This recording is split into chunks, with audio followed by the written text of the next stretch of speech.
نؤمن به ونتوكل عليه ونشهد أن لا إله إلا الله وحده لا شريك له ونشهد أن سيدنا وسندنا وحبيبنا ومولانا محمد صلى الله تعالى عليه وعلى آله وأصحابه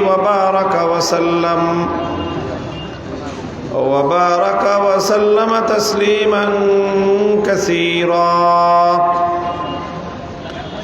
أما بعد فأعوذ بالله من الشيطان الرجيم بسم الله الرحمن الرحيم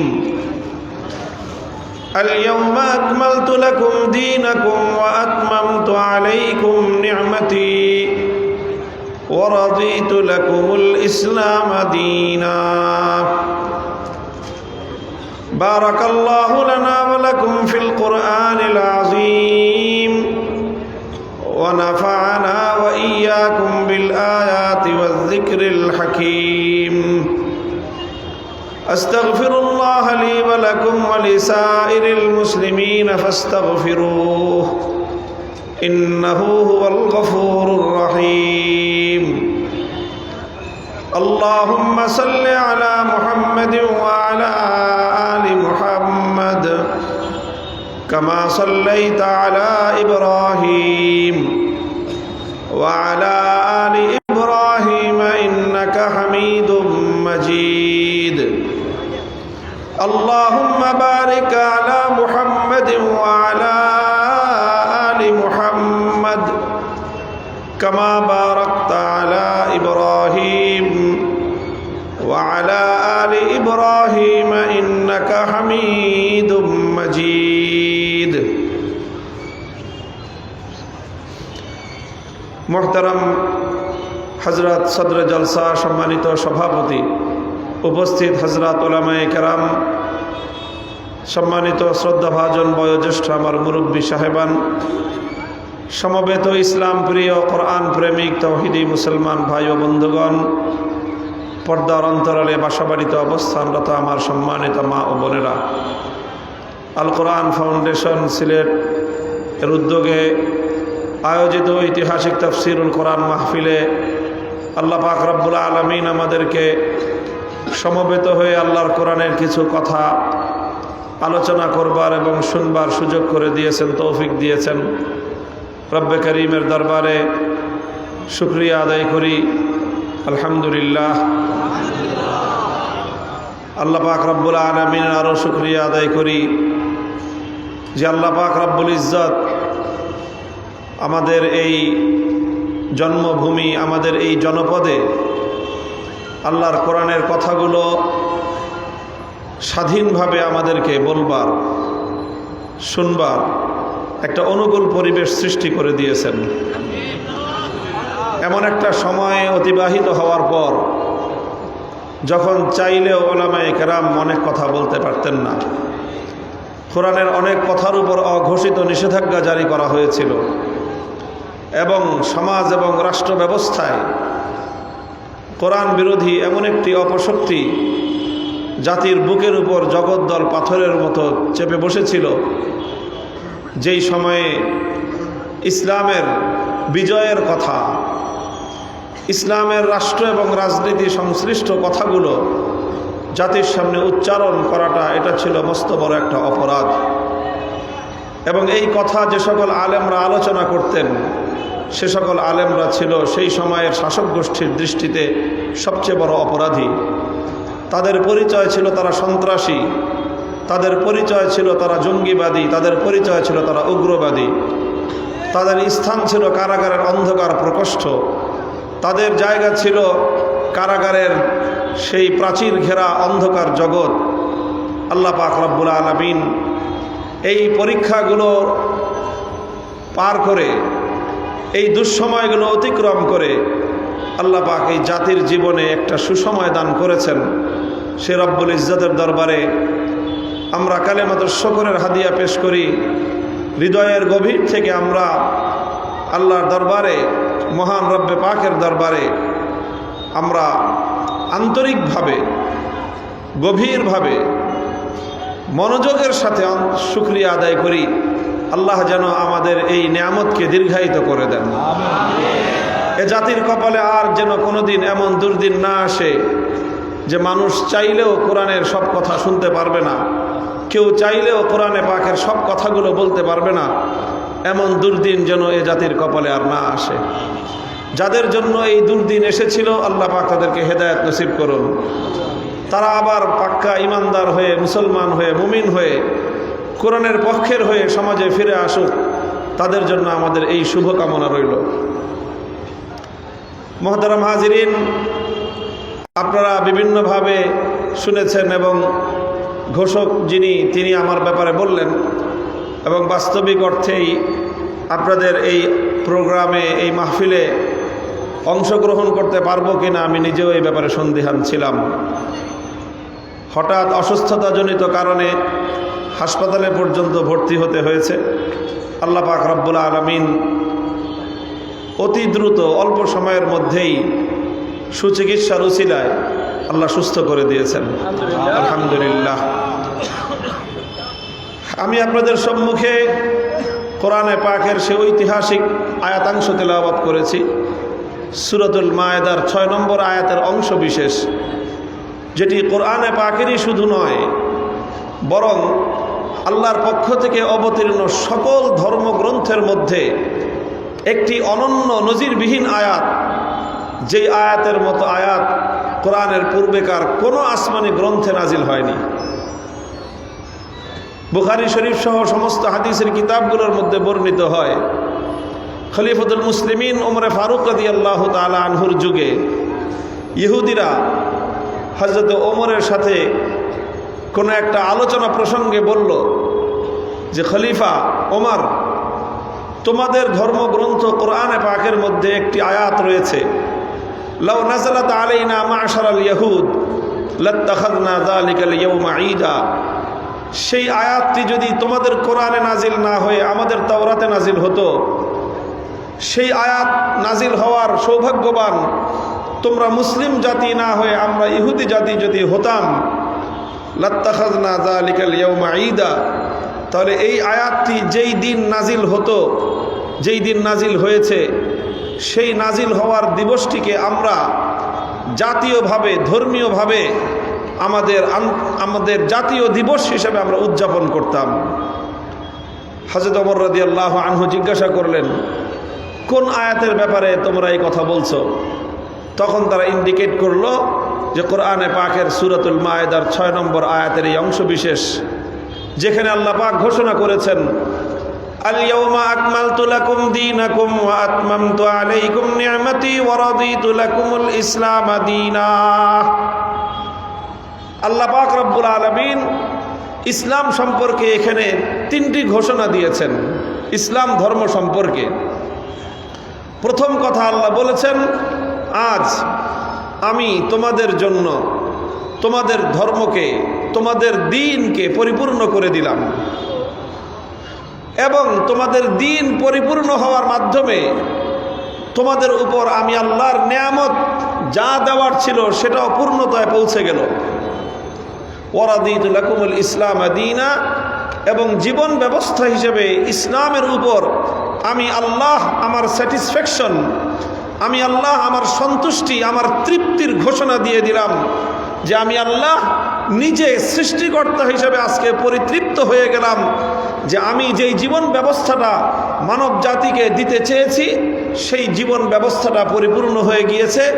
এখানে আর কিয়ামত পর্যন্ত কোনো অসম্পূর্ণতা নেই, আর কোনো কিছু নতুন করে এখানে ইনক্লুড করবার, অন্তর্ভুক্ত করবার অথবা কোনো কিছু এখান থেকে মাইনাস করবার প্রয়োজন পড়বে না, এবং এটা কমপ্লিট কোড অফ লাইফ, জীবনের পূর্ণাঙ্গ ব্যবস্থা হিসেবে আজ থেকে আমি আল্লাহর পক্ষ থেকে বিশ্ব মানবতার জন্য ঘোষণা দিয়ে দেওয়া হলো।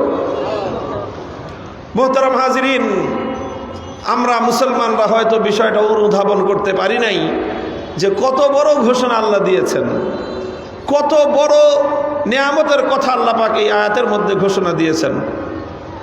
ইহুদিরা এটা বুঝতে পেরেছিল, ইহুদিরা উপলব্ধি করতে পেরেছিল যে আল্লাহ পাক রব্বুল আলামিন এই ঘোষণার মধ্য দিয়ে ইসলামকে কোন উচ্চতায় আল্লাহ পৌঁছে দিয়েছেন, ইসলামকে জীবন ব্যবস্থা হিসেবে এমন এক উচ্চতায় আল্লাহ পৌঁছে দিয়েছেন যেই পর্যন্ত পূর্বেকার কোনো ধর্ম পৌঁছতে পারেনি। কিয়ামত পর্যন্ত কোনো জীবন ব্যবস্থা তার উচ্চতায় পৌঁছা তো দূরের কথা, তার কেশাগ্র পর্যন্ত স্পর্শ করতে পারবে না।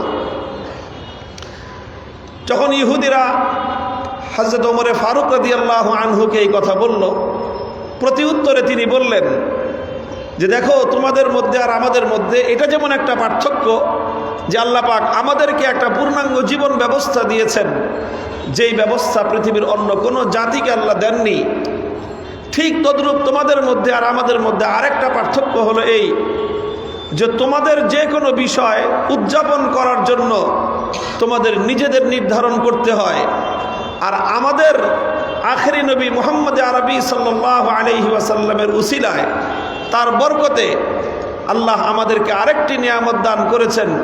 সেটা হলো কোনটা আমরা উদযাপন করব, কিভাবে উদযাপন করব, সেটাও আল্লাহ আমাদের নির্ধারণ করার অপেক্ষায় থাকেন না, বরং আল্লাহ নিজের পক্ষ থেকে আমাদের জন্য উদযাপন করার আয়োজনটাও করে দেন। তোমরা তো বলছো যে এই আয়াত নাজিল হওয়ার দিবসকে স্মরণীয় করে রাখার জন্য তোমরা সেই দিনটাকে জাতীয় উৎসব হিসেবে পালন করতা। এবার শুনো যে এই আয়াতটা আমাদের জন্য যেদিন নাজিল হয়েছিল সেই দিনটা কেমন ছিল। সেই দিনটা ছিল সপ্তাহের 7 দিনের মধ্যে সেরা দিন, ইয়াউমুল জুমআ। সেই দিনটা ছিল বছরের 360 দিনের মধ্যে সেরা দিন, ইয়াউমে আরাফা, জিলহজ মাসের 9 দিন, 9 তারিখের দিন। সেই দিনটা ছিল এমন একটা সময়, আল্লাহর নবী মুহাম্মদুর রাসূলুল্লাহ সাল্লাল্লাহু আলাইহি ওয়াসাল্লামের জীবদ্দশায়ের একটা গোল্ডেন মোমেন্ট, একটা সোনালী সময়, স্মরণীয় সময়, নবীর জীবনের সবচেয়ে গুরুত্বপূর্ণ একটা মুহূর্তকে আল্লাহ পাক নির্বাচন করে নিয়েছিলেন সেই আয়াতটি নাজিল করার জন্য। এবং সেটা এমন একটা জায়গায় অবতীর্ণ হয়েছিল, এই ভূপৃষ্ঠের মধ্যে কোনো বিবেচনায় সেই জায়গা থেকে উত্তম আর কোনো জায়গা হতে পারে না। সেটি হলো আল্লাহর নবী যখন বিদায় হজের সময় আরাফার ময়দানে উকুফরত অবস্থায় জাবালে রহমতের উপর আল্লাহর নবী দাঁড়িয়েছিলেন। ওই সময় আল্লাহ পাক রব্বুল আলামিন জুমার দিন, আরাফার দিন, জিলহজ মাসের 9 তারিখ আরাফার ময়দানে আল্লাহর নবী সমস্ত সাহাবায়ে কেরাম নিয়ে হজের সবচেয়ে গুরুত্বপূর্ণ আমল আরাফার উকুফরত অবস্থায় জাবালে রহমতের উপর আল্লাহ পাক এই আয়াত নাজিল করেছেন। কাজেই আমরা আর কি উদযাপন করব? পৃথিবীতে এর চেয়ে কোনো শ্রেষ্ঠ দিন তো আর হতেই পারে না। খায়রু ইয়াউমিন তালাআত আলাইহি শামসু ইয়াউমু আরাফা, বছরের 360 রাতের মধ্যে শ্রেষ্ঠতম রাত হলো লাইলাতুল কদর, আর 360টা দিবসের মধ্যে শ্রেষ্ঠতম দিবস হলো জিলহজ মাসের 9 তারিখ আরাফার দিবস। সেই দিনকেই আল্লাহ পাক এই আয়াতটি নাজিল করার জন্য নির্বাচন করেছেন। অর্থাৎ আল্লাহ পাক এই আয়াতটিকে এমন একটা দিন নাজিল করেছেন যেই দিন এই বিশ্ববাসীর সামনে ইসলামের সর্বোচ্চ বিজয়ের যে আনুষ্ঠানিকতা উদযাপিত হচ্ছিল। আল্লাহর নবী মক্কা বিজয় করেছেন, মক্কা বিজয় করে পবিত্র মক্কাকে সমস্ত শিরক জাহিলিয়াত থেকে মুক্ত করেছেন, পবিত্র মক্কার প্রতি ইঞ্চি মাটিকে সমস্ত মূর্তি এবং শিরকি সংস্কৃতি থেকে মুক্ত করেছেন। 1 বছর পর্যন্ত আল্লাহর নবী মক্কাকে পবিত্র করেছেন। পুত পবিত্র করার পর আল্লাহর নবী তার 23 বছরের জীবন দিয়ে গড়া সাহাবায়ে কেরামের পবিত্র জামাতের পূর্ণ সদস্যদেরকে নিয়ে মক্কার দিকে তিনি হজের সফর করেছেন। সেই হজের সফরের সবচেয়ে গুরুত্বপূর্ণ দিন আরাফার দিন, আরাফার মাঠে জাবালে রহমতের উপর উকুফরত অবস্থায় আল্লাহ পাক রব্বুল আলামিন এই আয়াতটি নাজিল করে ইসলামের ইতিহাসের সর্বোচ্চ স্বর্ণ মুহূর্তে আল্লাহ সবচেয়ে গুরুত্বপূর্ণ ঘোষণাটি দান করেছেন। اليوم أكملت لكم دينكم وأتممت عليكم نعمتي ورضيت لكم الإسلام دينا। ভাই, আমাদের বাংলা ভাষায় একটা কথা বলে যে যদি এমনিতেই কোনো ভালো কোনো নিয়ামত পাওয়া যায় তো মানুষ সেটা পায়ে ঠেলে দেয়। মানুষের মাগনা পেলে মানুষের কাছে কদর হয় না, দাম হয় না, মূল্য হয় না। এমনিতে আমরা পেয়েছি ইসলাম নামক সর্বশ্রেষ্ঠ জীবন ব্যবস্থা, পূর্ণাঙ্গ জীবন ব্যবস্থা, আল্লাহর নিকট মনোনীত একমাত্র জীবন ব্যবস্থা। এটা পাওয়ার পরে মুসলিম জাতি যদি এর কদর বুঝতে না পারে, তারা যদি এর মূল্য বুঝতে না পারে, তাহলে এ জাতির জন্য এর চেয়ে দুর্ভাগ্য আর কিছুই হতে পারে না। পরম আশ্চর্যের ব্যাপার হলো এই, মুসলমানদের ঘরে ঘরে ঘরে আজ এমন পোড়া কপালি অসংখ্য অগণিত যারা ইসলামের ঘরে জন্ম নিয়েও ইসলামের সৌন্দর্য বুঝতে পারে না, ইসলামের ঘরে জন্ম নিয়েও ইসলামের শ্রেষ্ঠত্ব অনুধাবন করার মতো চিন্তা শক্তি, বোধ শক্তি তাদের নাই, ইসলামের অনন্য সৌন্দর্য দেখার মতো দৃষ্টি শক্তি তাদের নাই, ইসলামের শ্রেষ্ঠত্ব উপলব্ধি করার মতো হৃদয় তাদের নেই। আল্লাহ পাক রব্বুল আলামিন তাদের এই অন্তর্চক্ষুকে বধির করে দিয়েছেন, অন্ধ করে দিয়েছেন, তাদের শ্রবণ শক্তিকে আল্লাহ বধির করে দিয়েছেন, হৃদয়গুলোতে আল্লাহ পাক তালাবদ্ধ করে দিয়েছেন। আমরা তাদের জন্য হেদায়েতের দোয়া করা ছাড়া আর কিছুই করতে পারি না। ইসলামের এই যে শ্রেষ্ঠত্ব, যে ইসলাম হলো একটা পূর্ণাঙ্গ জীবন ব্যবস্থা। পূর্ণাঙ্গ জীবন ব্যবস্থা বলতে আমরা কি বুঝি, আমি আজকে এই বিষয়টায় একটু আলোকপাত করব। আপনারা ধৈর্য সহ শুনবেন, স্লোগান দেওয়ার জন্য ব্যতিব্যস্ত হবেন না, স্লোগান দেওয়ার জন্য ব্যতিব্যস্ত হবেন না। স্লোগান দেওয়ার আলোচনা সবসময় করি, আজকেও হয়তো শেষ দিকে যদি আমার আলোচনা সেই পর্যন্ত যায়, স্লোগান দেওয়ার মতো কিছু কথাও হবে, কিন্তু এর আগ পর্যন্ত বুঝবার মতো ধীর সুস্থে শান্ত চিত্তে কিছু কথা বলবার মতো সময় সকাল রাত 10টার মধ্যে আমাকে দিয়ে দিছে মাহফিলে। এই জন্য আমি আল কোরআন ফাউন্ডেশনের আয়োজকদেরকে ধন্যবাদ জানাই। সব সময় তো আমার কপালে 11টার পরে আপনার সময় জুটান, যখন মানুষ অস্থির থাকে শুধু স্লোগান দেওয়ার জন্য, তখন আর ধৈর্য সহকারে কোনো কথা শুনবার মতো মানুষের ধৈর্য থাকে না। তো ভাই, ইসলামের এই যে সৌন্দর্য, অনন্যতা, সেটা হলো ইসলামের পূর্ণাঙ্গতা। ইসলামের একটা অনন্য সৌন্দর্য হলো ইসলামের পূর্ণাঙ্গতা। বলেন সবাই, ইসলামের পূর্ণাঙ্গতা। ইসলাম যে পরিপূর্ণ, এটা হলো ইসলামের সর্বশ্রেষ্ঠ সৌন্দর্য। ইসলামের সর্বশ্রেষ্ঠ সৌন্দর্য হলো ইসলামের পরিপূর্ণতা। এই ইসলামের পরিপূর্ণতার অর্থ কি? ইসলামের পরিপূর্ণতার দুটো দিক। একটা হলো একজন ব্যক্তি মানুষের জীবনে তার দোলনা থেকে তার কবর পর্যন্ত তার জীবনে যা কিছুর প্রয়োজন হয়, প্রত্যেকটি বিষয়ে ইসলামের পক্ষ থেকে সুস্পষ্ট নির্দেশনা রয়েছে। কি করতে পারবে, কি করতে পারবে না, কোনটা করা উত্তম, কোনটা করা অনুত্তম, কোনটা করার অনুমতি আছে, কোনটা করা প্রহিবিটেড, কোনটা নিষিদ্ধ, সব বিষয়ে খোলাসা করে আল্লাহ পাক রব্বুল আলামিন ইসলামের মধ্যে বর্ণনা করে দিয়েছেন। সুতরাং এখানে কোনো কিছুই নতুন করে অন্তর্ভুক্ত করার যেমন সুযোগ নাই, ইসলাম থেকে কোনো কিছু মাইনাস করারও সুযোগ নাই। ইসলামের এই পূর্ণতা গুরুত্বপূর্ণ দুটো দিক হলো, একটা দিক ইসলামের মধ্যে যেরকম একজন মানুষের ব্যক্তি জীবন, তার পরিবার জীবন সংক্রান্ত বিভিন্ন দিক নির্দেশনা রয়েছে, পূর্ণাঙ্গ একটা দিক নির্দেশনা রয়েছে, ঠিক তদ্রূপ ইসলামের মধ্যে মানব জীবনের অর্থনৈতিক কার্যকলাপ সংক্রান্ত যত নির্দেশনার প্রয়োজন, ইসলামের মধ্যে একটা পূর্ণাঙ্গ অর্থ ব্যবস্থার নির্দেশনা রয়েছে। ঠিক তদ্রূপ মানব জীবনে সমাজ পরিচালনা করবার জন্য, একটা গোষ্ঠী পরিচালনা করার জন্য, একটা জাতিকে পরিচালনা করার জন্য যে পলিটিক্যাল সিস্টেম প্রয়োজন, যে রাজনৈতিক বন্দোবস্তের প্রয়োজন, কারণ রাজনৈতিক কোনো ব্যবস্থা না থাকলে বহু মানুষের কোনো একটা গোষ্ঠীকে পরিচালনা করা সম্ভব নয়। একটা নেতৃত্ব থাকতে হয়, সেই নেতৃত্বের অধীনে শত মানুষ, হাজার মানুষ, লক্ষ মানুষ একটা কমান্ডের অধীনে পরিচালিত হবে। সেখানে কোনো মানুষের দ্বারা কোনো মানুষ আক্রান্ত হলে যে আক্রমণকারী, যে অন্যায়কারী, তার বিচার হবে, যে অধিকার বঞ্চিত তার অধিকারকে আদায় করা হবে। এইরকম একটা ব্যবস্থাপনা ছাড়া পৃথিবীতে কোনো জাতি, গোষ্ঠী, কোনো সম্মিলিত জনগোষ্ঠী পরিচালিত হতে পারে না। এই জন্য মানুষের ফিতরি যেই চাহিদা, জন্মগত চাহিদা, স্বভাবগত যে চাহিদা, সেটা হলো একটা জনগোষ্ঠী পরিচালিত হতে হলে একটা পলিটিক্যাল সিস্টেম প্রয়োজন, একটা রাজনৈতিক ব্যবস্থার প্রয়োজন। এই রাজনৈতিক ব্যবস্থা ছাড়া পৃথিবীতে কোনো কালে কোনো জাতি পরিচালিত হতে পারে নাই।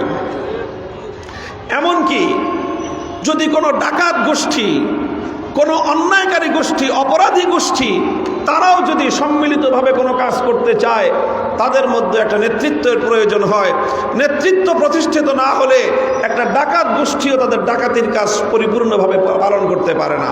একটা সন্ত্রাসী গোষ্ঠীও যদি তাদের সন্ত্রাসের কাজ পরিচালনা করতে চায়, তাহলে তাদের মধ্যে নেতৃত্ব ছাড়া, কমান্ড ছাড়া এবং একটা শৃঙ্খলা ছাড়া সেই সন্ত্রাসী গোষ্ঠীও তাদের সন্ত্রাসী কাজ সুচারুরূপে পরিচালনা করতে পারে না। ডাকাতরা ডাকাতি করতে হলে নেতৃত্বের প্রয়োজন হয়, সন্ত্রাসীরা সন্ত্রাস করতে হলে নেতৃত্বের প্রয়োজন হয়। সন্ত্রাসকে নির্মূল করতে হলেও আপনাকে একটা নেতৃত্বের প্রয়োজন হবে। অকল্যাণ করতে হলে যেরকম নেতৃত্ব ছাড়া একটা গোষ্ঠী সম্মিলিতভাবে কোনো অকল্যাণ করতে পারে না, সেই অকল্যাণকে রোধ করে আপনি যদি কোনো একটা কল্যাণকে প্রতিষ্ঠা করতে চান, নেতৃত্ব নির্বাচন করা ছাড়া, একটা নেতৃত্বের অধীনে সম্মিলিত হওয়া ছাড়া কোনো একটা কল্যাণ জাতির মধ্যে, জনগোষ্ঠীর মধ্যে প্রতিষ্ঠিত করা কশ্চিনকালেও সম্ভব নয়।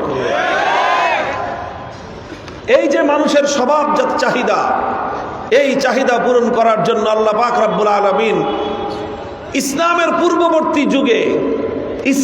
পূর্ববর্তী যুগগুলোতে আল্লাহ পাক রব্বুল আলামিন পূর্ণাঙ্গ কোনো সিস্টেম দেন নাই, বরং আল্লাহ তার নিজের পক্ষ থেকে নেতা নির্বাচন করে দিতেন।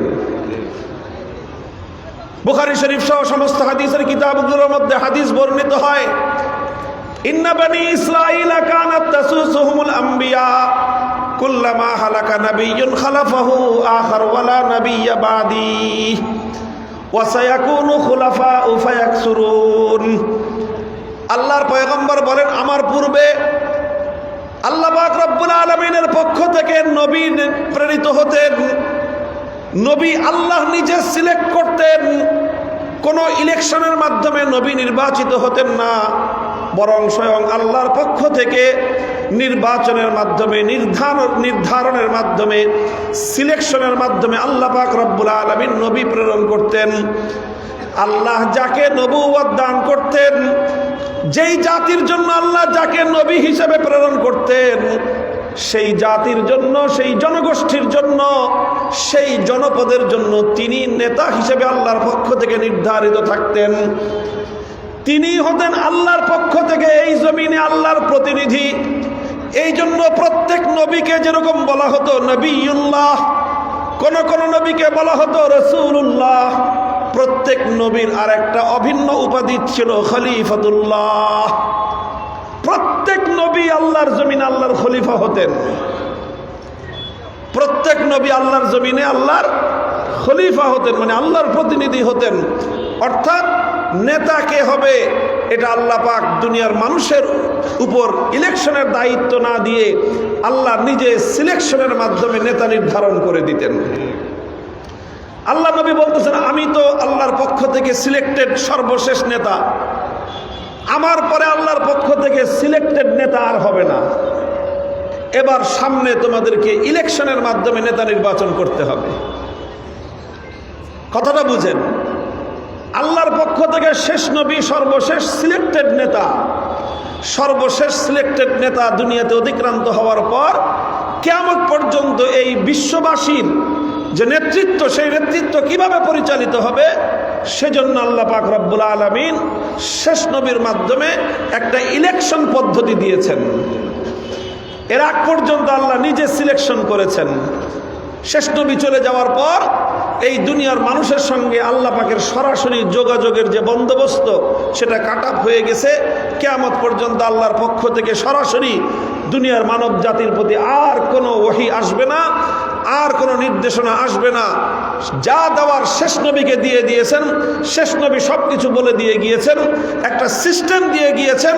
সেই সিস্টেমের মাধ্যমেই কিয়ামত পর্যন্ত মানব জাতির এই যে একটা ফিতরি ব্যবস্থা, একটা ফিতরি তাকাজা, তার যে স্বভাবজাত একটা চাহিদা, যে একটা নেতৃত্ব নির্বাচন করে একটা সিস্টেমের মাধ্যমে বিশ্বকে পরিচালনা করা, আল্লাহ পাক রব্বুল আলামিন সেই ইলেকশন পদ্ধতি এবং তার নীতিমালা সম্পূর্ণরূপে ইসলামের মধ্যে সেট আপ করে দিয়ে আল্লাহ ঘোষণা দিয়েছেন যে এখন আর আমার সিলেকশনের প্রয়োজন হবে না, এখন থেকে কিয়ামত পর্যন্ত ইসলাম প্রদত্ত ইলেকশন পদ্ধতির মাধ্যমে নেতা নির্বাচিত হবে এবং সেই নেতা কিভাবে দুনিয়াবাসীকে পরিচালনা করবে আমি আল্লাহ তার নীতিমালা নির্ধারণ করে দিয়েছি।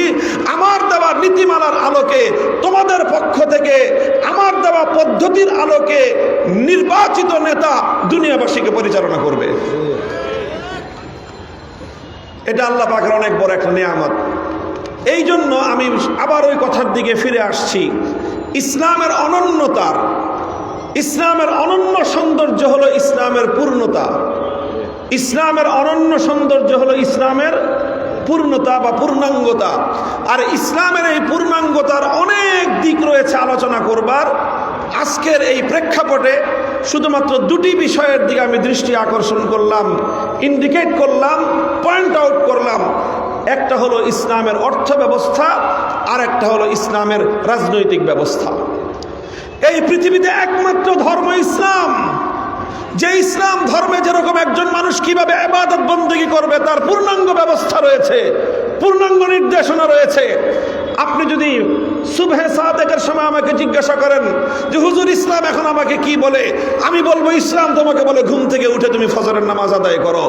এরপরে যদি কিছুক্ষণ পরে জিজ্ঞাসা করেন যে এবার আমার প্রতি নির্দেশনা কি, ইসলাম বলবে যে তুমি জোহর পর্যন্ত রিল্যাক্সে থাকো, যখন সূর্য দ্বিপ্রহর পর্যন্ত পৌঁছে যাবে তারপরে তোমার প্রতি নির্দেশনা চলে আসবে জোহরের নামাজ আদায় করো।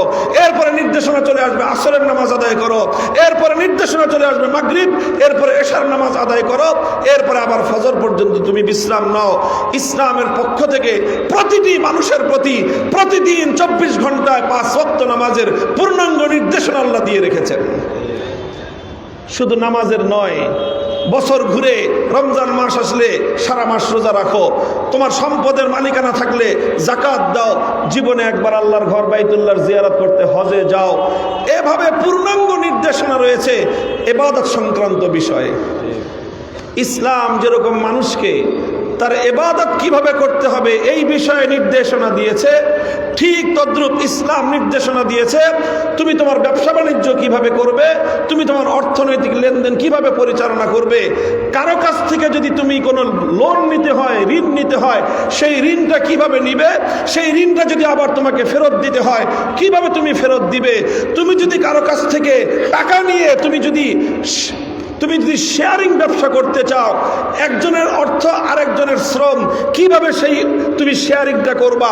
অথবা দুইজন যদি পুঁজি বিনিয়োগ করে তুমি যদি কোম্পানির সিস্টেমে ব্যবসা করতে চাও, আমিও পুঁজি দিলাম তুমিও পুঁজি দিলা, দুইজন আবার পরিশ্রম করব, শেয়ারিং বিজনেস কিভাবে করবা, পরিপূর্ণ নির্দেশনা ইসলামের মধ্যে রয়েছে।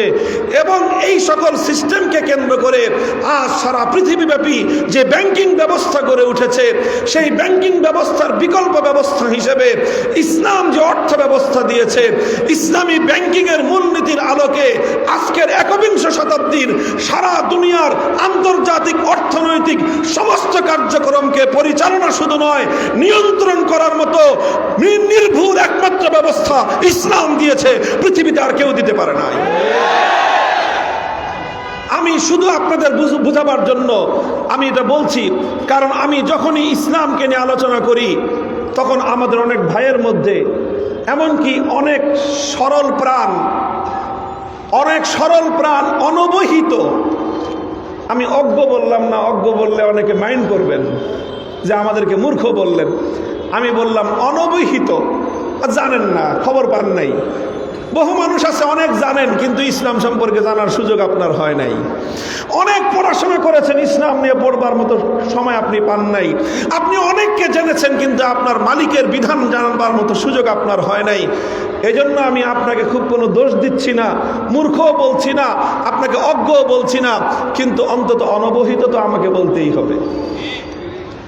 তারা মনে করে যে যারা অর্থনীতিতে ইসলামকে বাস্তবায়ন করতে চায়, স্বাভাবিকভাবেই যে ইসলাম ধর্মের অনুসারী সে যদি অর্থনীতিতে ইসলামকে অনুসরণ করতে চায় তাহলে একজন হিন্দু তার ধর্মের আলোকে অর্থনীতিতে হিন্দু ধর্ম ব্যবস্থা চাইতে পারে, একজন খ্রিস্টান অর্থনীতিতে তার খ্রিস্ট অর্থ ব্যবস্থা চাইতে পারে, একজন বৌদ্ধ তার অর্থনীতিতে বৌদ্ধ অর্থ ব্যবস্থা চাইতে পারে, একজন ইহুদি তার অর্থনীতিতে ইহুদি অর্থ ব্যবস্থা চাইতে পারে। আমি তর্কের খাতিরে মানলাম, ঠিক আছে, তাহলে আমি যেরকম মুসলিম হিসেবে অ্যাজ এ মুসলিম অর্থনীতিতে ইসলামী অর্থ ব্যবস্থা আমি চাইতে পারি, অন্য ধর্মাবলম্বীরা নিজ নিজ ধর্ম অনুসরণকারী হিসেবে নিজ নিজ ধর্মীয় অর্থ ব্যবস্থা সে চাইতে পারে, ঠিক আছে, এক্ষেত্রে সমতা যদি চাইতে পারে। তাহলে এবার আমার দ্বিতীয় কথা থাকবে, ঠিক আছে, আমার ইসলাম অনুযায়ী আমি কিভাবে অর্থ ব্যবস্থা পরিচালনা করব, আমার সমাজে কিভাবে আমি অর্থ চালাবো, আমার রাষ্ট্রের মধ্যে আমি কিভাবে ইসলামী অর্থ ব্যবস্থা চালাবো, সারা দুনিয়ার বর্তমান 700 কোটি মানুষের অর্থনৈতিক সব সমস্যার সমাধান ইসলামের আলোকে আমি কিভাবে দিব, তার পূর্ণাঙ্গ রূপরেখা আমি বিশ্ববাসীর সামনে উপস্থাপন করতে পারবো।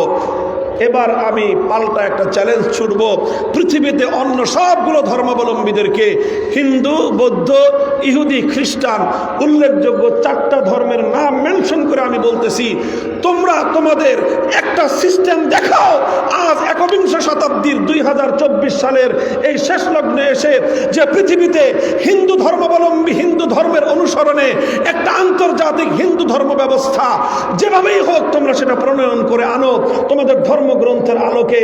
ইহুদিরা আনো, খ্রিস্টানরা আনো, বৌদ্ধ ধর্মাবলম্বীরা আনো, যে তোমাদের ধর্মগ্রন্থের মূলনীতির আলোকে পৃথিবীর অর্থ ব্যবস্থা 21 শতাব্দীর অর্থ ব্যবস্থা এভাবে চলা উচিত, 21 শতাব্দীর ব্যাংকিং ব্যবস্থা এভাবে চলা উচিত, 21 শতাব্দীর একটি রাষ্ট্রের রাষ্ট্রীয় বাজেট এই হওয়া উচিত, 21 শতাব্দীর একটি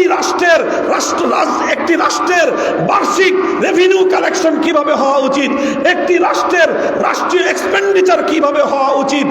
এই শুধুমাত্র মূল নীতিগুলো কোনো একটা ধর্মাবলম্বীরা নিজ নিজ ধর্মের মূল গ্রন্থের নীতি থেকে শুধুমাত্র একটা ব্যবস্থা তোমরা সামনে আনো। আল্লাহর কসম খেয়ে বলি, 2024 সালের ডিসেম্বর মাস পর্যন্ত এসে এই গোটা মহাবিশ্বের মধ্যে, আসমান আর জমিনের মধ্যে কোন ধর্ম যদি অর্থনীতির কোন সিস্টেম দিয়ে থাকে, একমাত্র ধর্মের নাম হলো ইসলাম, একমাত্র ধর্মীয় অর্থ ব্যবস্থার নাম ইসলামী অর্থ ব্যবস্থা। আমি তুলনামূলক বিশ্লেষণে গেলাম না যে কোনটা উত্তম কোনটা অনুত্তম, তুলনা তো পরে হবে, আগে তুমি একটা ব্যবস্থা দিবা, তারপরে তো তুলনা করব। আরে খেলা তো হবে, আরে খেলতে হলে তো দুই পক্ষ লাগবে। তুমি তো খেলার মাঠে রেফারি নামার আগেই চলে গেলা সীমান্তের ওপারে, তোমার সাথে খেলা হবে কিভাবে? তুমি তো কোনো প্লেয়ার নামাও নাই, নামালে খেলা হলে তারপরে জাতি দেখতো যে কার খেলা ভালো, কে জিতে কে হারে। এখানে তো কোনো খেলোয়াড়ই নাই।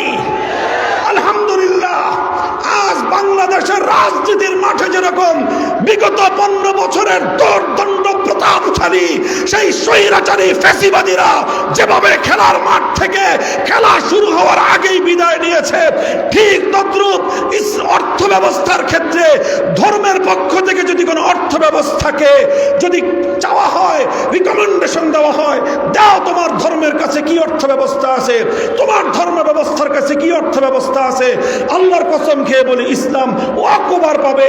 অন্য কোন ধর্মাবলম্বীরা ন্যূনতম প্রতিদ্বন্দ্বিতার জন্য কোনো অর্থ ব্যবস্থা সাবমিটই করতে পারবে না।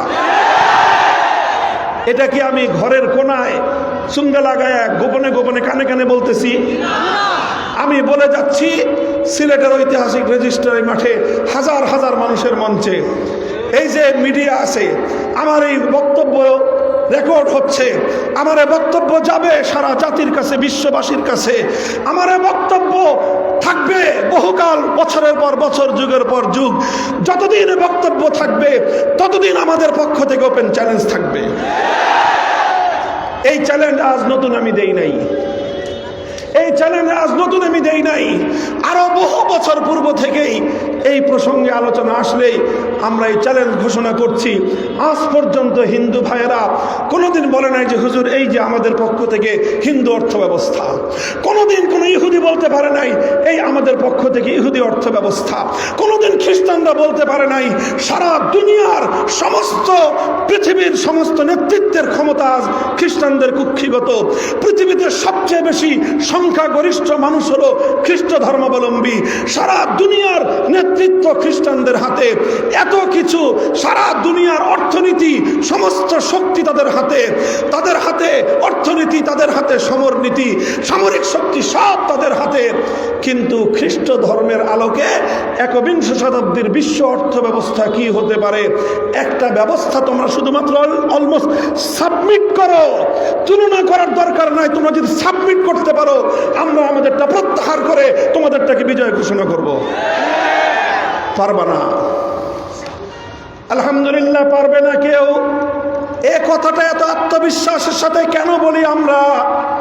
এজন্যই আমরা বলতে পারি, কারণ আমাদের তুলনামূলক ধর্মতাত্ত্বিকরা প্রত্যেকটি ধর্মের ধর্মগ্রন্থ অ্যানালাইসিস করে এ কথা স্পষ্টভাবে জাতির সামনে পরিষ্কার করে দিয়েছেন, অন্য কোনো ধর্মগ্রন্থগুলোর মধ্যে মানব জাতির জন্য আধুনিক যুগের অর্থ ব্যবস্থা সংক্রান্ত পূর্ণাঙ্গ কোনো নির্দেশনা নাই। দেখেন, অর্থনীতি নিয়ে আলোচনা করা আমার উদ্দেশ্য না আজকে, এটা শুধু ফর এক্সাম্পল, দৃষ্টান্ত দেওয়ার জন্য বললাম এই কথাটা। বলেন তো, আমাদের দেশে ইসলামিক ব্যাংকিং নামে 9টা ব্যাংক আছে রাষ্ট্র অনুমোদিত। বাংলাদেশ ব্যাংকের একটা বিরাট ডিপার্টমেন্ট, একটা শাখা আছে, একটা অধ্যায় অংশই আছে ইসলামী ব্যাংকিংয়ের জন্য নির্ধারিত। শুধু বাংলাদেশ নয়, এটা পৃথিবীর এমন কোনো দেশ আজ নাই যেই দেশগুলোতে ইসলামিক ব্যাংকিং ব্যবস্থা পরিচালিত না হচ্ছে। এটা ইউরোপে আছে, আমেরিকায় আছে, গোটা ওয়েস্টার্ন ওয়ার্ল্ডের প্রত্যেকটা দেশে দেশে ইসলামিক ব্যাংকিং ব্যবস্থা চলছে। ইসলামিক ব্যাংকিং, বলবেন যে ইসলামিক ব্যাংকের মধ্যেও তো কত ঘাপলা আছে। আর ভাই, ঘাপলা তো মানুষ করে, ঘাপলা তো ইসলাম করে না। ইসলাম একটা সিস্টেম দিয়েছে কিনা বলেন? ব্যাংকিংয়ের একটা সিস্টেম ইসলাম দিতে পেরেছে কি পারে নাই? কই আজ পর্যন্ত কোথাও হিন্দু ব্যাংকিং দেখেছেন? কোথাও খ্রিস্টান ব্যাংক দেখেছেন? ইহুদি ব্যাংক দেখেছেন? কারণ ব্যাংকিং কিভাবে চলবে ইহুদি ধর্ম, খ্রিস্ট ধর্ম, বৌদ্ধ বা হিন্দু ধর্মের মধ্যে সেই নীতিমালাই তো নাই। ব্যাংকিং ব্যবস্থা তোমরা কিসের ভিত্তিতে প্রণয়ন করবা? মুহতারাম হাজিরিন, কাজেই এটা এজন্য বললাম কারণ এটা সবাই চোখে দেখতে পায়, এটা সবাই চোখে দেখতে পায়। সারা পৃথিবীর মানুষের অর্থনৈতিক ব্যবস্থা আল কোরআনের আলোকে পরিচালনা করা সম্ভব, শুধু নট অনলি ফর মুসলিমস, শুধু মুসলমানদের জন্য নয়। একজন হিন্দু, বৌদ্ধ, খ্রিস্টান, ইহুদি তাদের অর্থনৈতিক কার্যক্রম কিভাবে চলবে, যেই দেশটায় বিভিন্ন জাতির মানুষ বসবাস করে সেই দেশের একটা বার্ষিক বাজেট কিভাবে হবে, রেভিনিউ কালেকশন কিভাবে হবে, এক্সপেন্ডিচার কিভাবে হবে, তার যেই এই মাইক্রো ইকোনমিক কোন থিওরিতে চলবে, ম্যাক্রো ইকোনমিক কোন থিওরিতে চলবে, সব থিওরিগুলোর মূল কথা কোরআন এবং সুন্নাহর মধ্যে বর্ণিত রয়েছে। এবং সেই নীতিমালার আলোকেই ইসলামিক বেত্তা যারা, ইসলামের যারা ফুকাহা, ইসলামের যারা মুফতি, ইসলামের যারা কোরআন হাদিস বিশেষজ্ঞ, তারা কোরআন এবং হাদিসের মূল নীতির আলোকেই আধুনিক যুগের ব্যাংকিং ব্যবস্থা তারা প্রণয়ন করে দিয়েছেন। মুহতারাম হাজিরিন, ইসলাম যেরকম একবিংশ শতাব্দীর বিশ্ব অর্থ ব্যবস্থা পরিচালনা করবার মতো একটা চমৎকার ব্যবস্থা দিতে সক্ষম, ঠিক তদ্রূপ কিভাবে সারা পৃথিবীর মানুষের রাজনৈতিক ব্যবস্থা কিভাবে চলবে সেটাও একমাত্র ইসলামই দিতে পারে। বলবেন হুজুর, ইসলাম যেরকম দিতে পারে অন্য ধর্মরা দিতে পারে না? আমি বলবো যে না, অন্য কোনো ধর্মের মধ্যে তাদের ধর্মগ্রন্থ যেগুলো আছে, তাওরাত বলেন, ইনজিল বলেন, ত্রিপাঠক বলেন, অথবা হিন্দুদের ধর্মগ্রন্থ কি গীতা, ইত্যাদি যেই ধর্মগ্রন্থগুলো আছে, এই ধর্মগ্রন্থগুলোর মধ্যে মানুষের রাজনীতি কিভাবে চলবে, একটা জাতি গোটা বিশ্বের একজন নেতা কিভাবে নির্বাচিত হবে, এই ব্যবস্থাটাই তো কোনো ধর্মগ্রন্থে নাই। ইসলামে আছে, আলহামদুলিল্লাহ, ইসলামে পরিষ্কার আছে, সারা পৃথিবীতে মুসলমানরা একজন নেতা নির্বাচন করবে, সেই নেতা নির্বাচিত হবে, তার নাম হবে খলিফাতুল মুসলিমিন, তার উপাধি হবে আমিরুল মুমিনিন। তাকে কারা ভোট দিবে, কিভাবে তিনি নির্বাচিত হবেন, কিভাবে তার নির্বাচন বৈধ হবে, তিনি নির্বাচিত হওয়ার পর আর কোন নেতা মাথা চারা দিয়ে উঠলে সেই নেতার সঙ্গে কি আচরণ করা হবে, প্রত্যেকটি বিষয় কোরআন এবং সুন্নাহর মধ্যে খুলে খুলে বর্ণনা করে দেয়া আছে।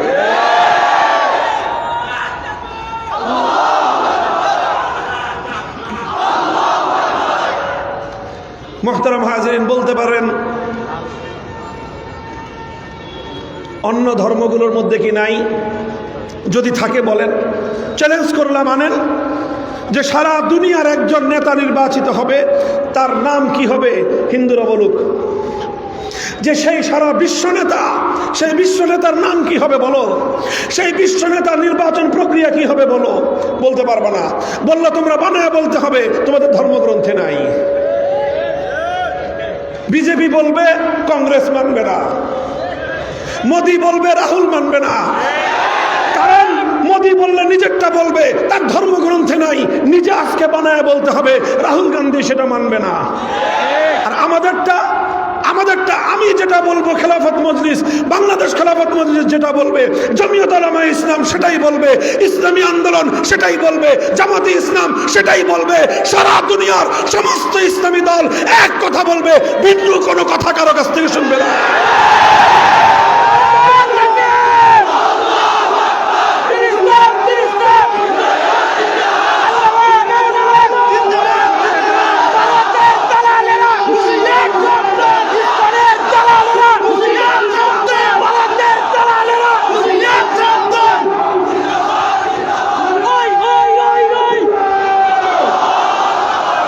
মুহতারাম হাজিরিন, ইসলামী রাজনৈতিক ব্যবস্থাটা, ইসলামই যে একমাত্র রাজনীতির একটা ব্যবস্থা দিতে পারে, অন্য কোন ধর্ম যে কোনো রাজনৈতিক ব্যবস্থা দিতে পারে না, তার একটা উজ্জ্বল দৃষ্টান্ত শুনেন। একটা স্যাম্পল তো দিলাম, একটা মূল বিষয় দিলাম। দেখেন, রাজনীতির একটা মৌলিক প্রশ্ন হলো নেতা নির্বাচন হবে কিভাবে? কথা বলেন। আপনি আমাদের দেশের এই যে রাজনীতির সমস্ত সংকট থেকে, সমস্ত সংকট থেকেই যে প্রধানমন্ত্রী নির্বাচিত হবে কিভাবে? কথা বলেন, ঠিক না বেঠিক? এটা নিয়েই তো 15 বছর চললো। তারা বলে তত্ত্বাবধায়ক সরকার ছাড়া মানি না, এরা বলে তত্ত্বাবধায়ক সরকার কি জিনিস জানি না। এই চলতে চলতে চলতে চলতে আজ 15 বছর পরে তিনি বিতাড়িত হলেন। এখন আবার প্রশ্ন আসছে যে তাহলে তাড়াতাড়ি রোডম্যাপ দেন, কবে নির্বাচন করবেন, কিভাবে নির্বাচন হবে, সেই নির্বাচন ব্যবস্থা সংস্কার করেন, নির্বাচন কমিশন দেন, সব কিছু দেন, তারপরে নির্বাচন দেন, তারপরে নির্বাচন দিয়ে একজন নেতা নির্বাচন করেন। এটা নিয়েই যে এত কামড়াকামড়ি। অর্থাৎ রাজনীতির মধ্যে খুব গুরুত্বপূর্ণ একটা ভাইটাল কোয়েশ্চেন হলো যে কিভাবে নেতৃত্ব নির্বাচন হবে। যদি আমাদেরকে বলেন ইসলামের কাছে হুজুর নেতৃত্ব নির্বাচনের কি পদ্ধতি আছে, আলহামদুলিল্লাহ চ্যালেঞ্জ ঘোষণা করে শতভাগ কনফিডেন্স, আত্মবিশ্বাস নিয়ে বলতে পারবো, এই মহাবিশ্বের মধ্যে আজ পর্যন্ত ইসলাম নেতৃত্ব নির্বাচন করবার যে নির্ভুল পদ্ধতি দিয়েছে, পৃথিবীর কোন সিস্টেম সেটা দিতে পারে নাই। কিয়ামত পর্যন্ত সেটা সম্ভব নয়।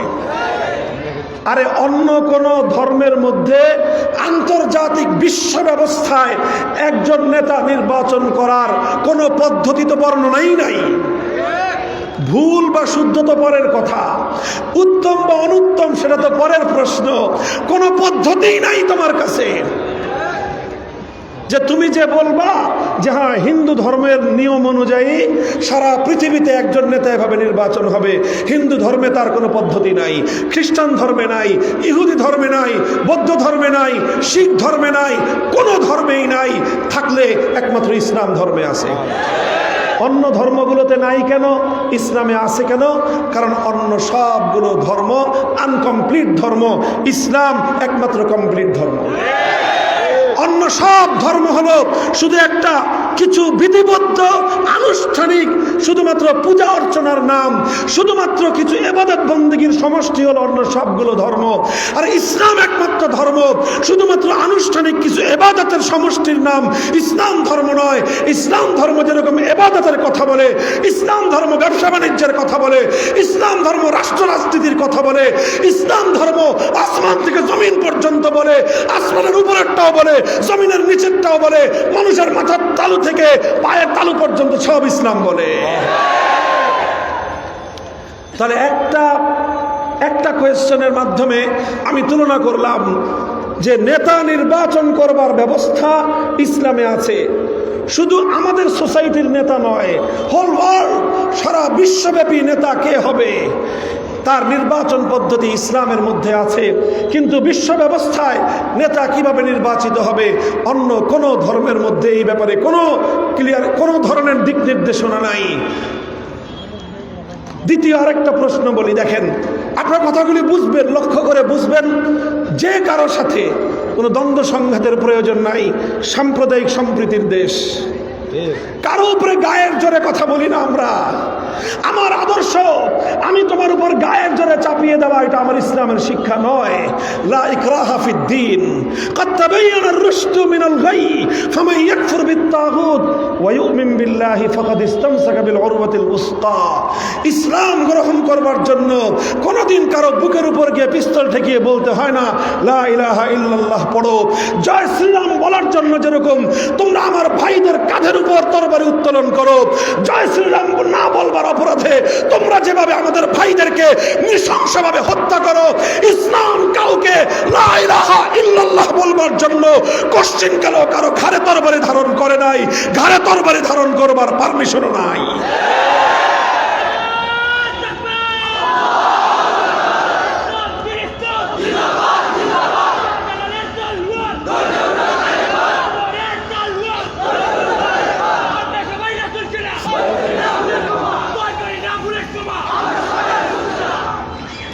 আরেকটা স্যাম্পল, আরেকটা গুরুত্বপূর্ণ প্রশ্ন উত্থাপন করি। এই যে মনে করেন যে ইসলামী রাষ্ট্র ব্যবস্থা যদি প্রতিষ্ঠিত হয়, যদি ইসলামী রাজনৈতিক ব্যবস্থা অনুযায়ী কোনো জাতি পরিচালিত হয়, কোনো রাষ্ট্র এবং সমাজ যদি ইসলামী রাজনৈতিক দর্শন অনুযায়ী পরিচালিত হয়, সেক্ষেত্রে খুব গুরুত্বপূর্ণ একটা প্রশ্ন থাকবে যে এই রাষ্ট্রে কি শুধু মুসলিমরাই থাকবে না অমুসলিমরাও থাকতে পারবে? এই প্রশ্নের স্পষ্ট জবাব হলো ইসলামী রাষ্ট্র ব্যবস্থার দ্বারা পরিচালিত, ইসলামী আইন আদালতের দ্বারা পরিচালিত রাষ্ট্রে যেভাবে মুসলিমরা থাকবে, যে কোনো অমুসলিম এই রাষ্ট্রে সমানভাবে থাকতে পারবে। এখানে হিন্দুরা থাকতে পারবে, এখানে খ্রিস্টানরা থাকতে পারবে, এখানে বৌদ্ধরা থাকতে পারবে, এখানে ইহুদিরা থাকতে পারবে। প্রত্যেক ধর্মাবলম্বী যার যার ধর্মীয় স্বাধীনতা নিয়ে থাকতে পারবে। শুধু ধর্মীয় স্বাধীনতা নয়, বরং ধর্ম পালনের শতভাগ নিরাপত্তা নিয়ে থাকতে পারবে। বলবেন অন্য ধর্মাবলম্বীরাও যদি এই কথা বলে যে হ্যাঁ হিন্দু ধর্মের রাষ্ট্র হলে সেই রাষ্ট্রে মুসলিমরা থাকতে পারবে, আমি বলবো ঠিক আছে, তোমার কথাটুকু মেনে নিলাম। এবার তুমি ধর্মগ্রন্থ থেকে, তোমার মুখ থেকে নয়, মোদির মুখ থেকে নয়, অমিত শাহর মুখ থেকে নয়, রাহুল গান্ধী প্রিয়াঙ্কা গান্ধীর মুখ থেকে নয়, আমরা তোমাদের ধর্মগ্রন্থের রেফারেন্সে জানতে চাই। বলো হিন্দু রাষ্ট্রে মুসলিমের কি অধিকার, বলো তোমার ধর্মগ্রন্থের আলোকে তুমি বলো একজন মুসলমানের অর্থনৈতিক কি নিরাপত্তা থাকবে, বলো তোমার ধর্ম কি বলেছে। তুমি বলো তোমার ধর্মগ্রন্থে কি বলেছে একজন মুসলমানের পারিবারিক নিরাপত্তা কিভাবে থাকবে। তুমি বলো তোমার হিন্দু রাষ্ট্রের মধ্যে একজন মুসলিমের ধর্মীয় নিরাপত্তার বিষয়ে তোমার ধর্ম কি বলে। কোনো কথা বলতে পারবে না, কোনো জবাব নাই। নাই, কারণ এই বিষয়ে তাদের ধর্মগ্রন্থে কোনো আলোচনা নাই। এই বিষয়ে খ্রিস্টানদের ধর্মগ্রন্থে কোনো আলোচনা নাই, ইহুদিদের ধর্মগ্রন্থে কোনো আলোচনা নাই। আর যদি বলেন আল কোরআনের কথা, আর যদি বলেন আমাদের নবীর সুন্নাহর কথা, আলহামদুলিল্লাহ, আল্লাহ নবীর হাদিসের যে কোনো কিতাব খুলেন, সেই কিতাবের মধ্যে একটা নয় একাধিক অধ্যায় পাবেন কিভাবে অমুসলিমদের অর্থনৈতিক ব্যবস্থা হবে, কিভাবে অমুসলিমদের জানমালের নিরাপত্তা প্রতিষ্ঠিত হবে, কিভাবে অমুসলিমদের ধর্মীয় নিরাপত্তা প্রতিষ্ঠিত হবে, কিভাবে অমুসলিমরা অপরাধ করলে সেই অপরাধের শাস্তি কিভাবে হবে, মুসলমান অপরাধীর সাজা কি হবে, অমুসলিম অপরাধীর কি সাজা হবে, মুসলিম অপরাধী কিভাবে রাষ্ট্রকে অর্থ দিবে, আর অমুসলিম নাগরিক কিভাবে রাষ্ট্রকে অর্থ দিবে, মুসলিমরা যাকাত দিবে, অমুসলিমরা জিজিয়া দিবে। প্রত্যেকটা বিষয় এমন স্পষ্টভাবে বর্ণনা ইসলাম দিয়েছে, কিয়ামত পর্যন্ত কোন ব্যক্তির পক্ষ থেকে নতুন কিছু বলবার প্রয়োজন নাই।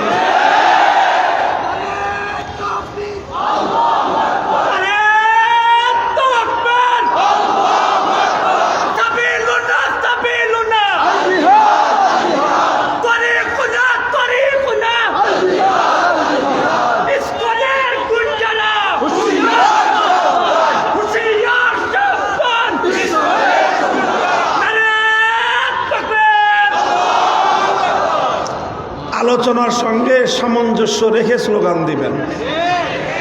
ইসকনের গুন্ডাদের আলোচনা অন্য জায়গায়, এখানে আমার আলোচনা চলছে no east no west, Islam is the best. কথা হলো এটা যে ইসলাম একমাত্র পূর্ণাঙ্গ জীবন ব্যবস্থা, ইসলামের মধ্যে একমাত্র রাজনৈতিক সিস্টেম আছে, অন্য কোনো ধর্মের রাজনৈতিক সিস্টেম নাই।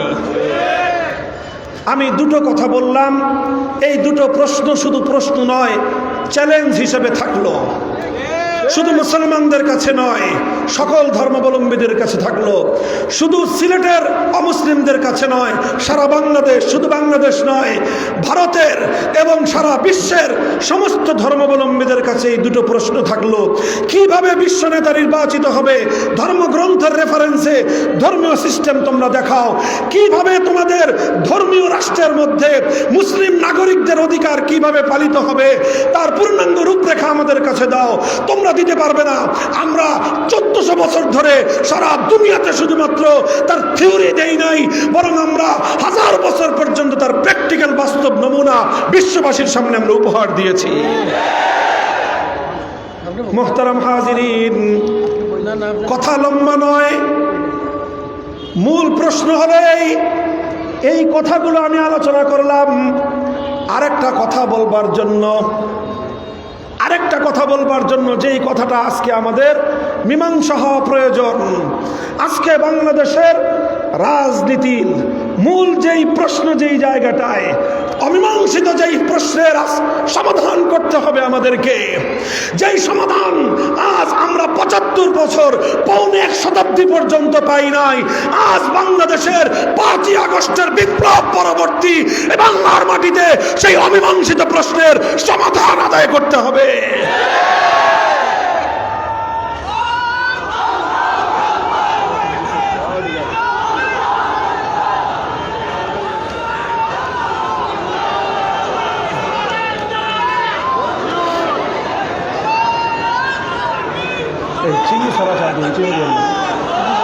ভাই শুনেন, আমি শুরুতেই বলেছি আজকের আলোচনা যতটা না স্লোগানের, তার চেয়ে বেশি বুঝবার কথা। মনে আছে আপনাদের? মাঝে মাঝে আবার আপনারা যেন একটু ঘুমায় না পড়েন, সেজন্য 2-4টা স্লোগানের কথা আমি বলতেছি। আপনারা কি এতক্ষণ পর্যন্ত আমার আলোচনার দ্বারা এই কথাটা স্পষ্ট বুঝতে পেরেছেন যে রাজনৈতিক ব্যবস্থা হিসেবে পৃথিবীতে একমাত্র ধর্ম যেটা সারা পৃথিবীর জাতি ধর্ম নির্বিশেষে সমস্ত ধর্মাবলম্বীদের জন্য একটা রাজনৈতিক ব্যবস্থা দিতে সক্ষম, এমন একমাত্র ধর্মের নাম ইসলাম। অন্য কোনো ধর্ম পৃথিবীর সমগ্র মানব গোষ্ঠীর জন্য প্রযোজ্য কোনো রাজনৈতিক ব্যবস্থা দিতেই সক্ষম না। দেওয়ার পরে সেটা আমরা কম্পেয়ার করে দেখব যে কোনটা ভালো আর কোনটা খারাপ। বলেন, আগে মাঠে তো নামতে হবে, তারপরে হলো আগে মাঠে আসো, তারপরে তোমরা তো মাঠে নামানোর মতো তোমাদের কাছে কোনো সিস্টেমই নাই, খেলা হবে কেমনে? আর কাজেই এটা হলো, আপনারা এই কথাটা বুঝেছেন। এরপরে আরেকটা কথা বুঝেন, এটাই হলো আমার আলোচনার সর্বশেষ পয়েন্ট, এবং এর থেকেই আজকের আমাদের জাতীয় জীবনের, বাংলাদেশের প্রায় পৌনে 1 শতাব্দীর যে অমীমাংসিত প্রশ্ন, সেই অমীমাংসিত প্রশ্নের এবার সমাধান করতে হবে।